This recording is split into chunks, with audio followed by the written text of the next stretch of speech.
and doing what is expedient.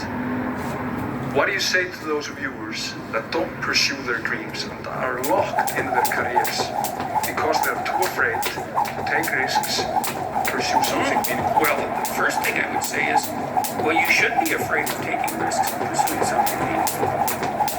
But you should be more afraid of staying where you are if it's making you miserable.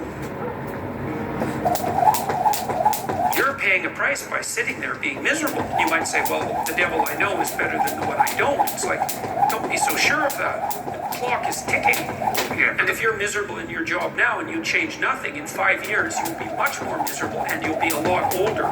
But isn't it a luxury to pursue what is meaningful? Our viewers have mortgages, they have children, they have payments and loans. It's a luxury to pursue because we lack the resources. Well, I don't remember now, I'm not talking about what makes you happy. It's a luxury to pursue what makes you happy. It's a moral obligation to pursue what you find meaningful. And that doesn't mean it's easy. It might require sacrifice. If you need to change your job too, let's say you have a family and children and mortgage, you have responsibilities. You've already picked up those responsibilities. You don't just get to walk away scot-free and say, well, I don't like my job, I quit. That's no strategy. But what you might have to do is you think, well, this job is killing my soul. All right, so what do I have to do about that? Well, I have to look for another job.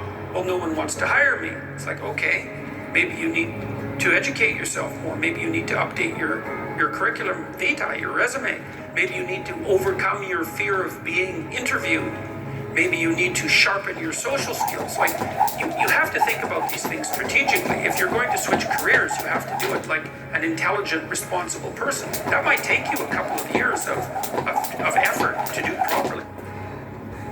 We're built for struggle, us human beings. We're built to contend with the world. We're built to contend with reality. You want a challenge, and the best way that you can take on a challenge, because a challenge fortifies you. So you don't want to be secure, you want to be strong. And you get strong by taking on optimal challenges. And so you lay out your destiny in the world, and you take the slings and arrows of fate, and you make yourself stronger while you're doing so. And you might fail, and fortune might do you in. You're doing fine in life, and then you get cancer. And then 6 months later, you're dead. And all the heroism in the world isn't going to save you at that point. That's not the point. That's not the point. Life is bounded by mortality, but that doesn't mean that you don't get out there and contend, and you develop by contending, and you minimize the net amount of suffering in the world. And that's something, man. That's something to do.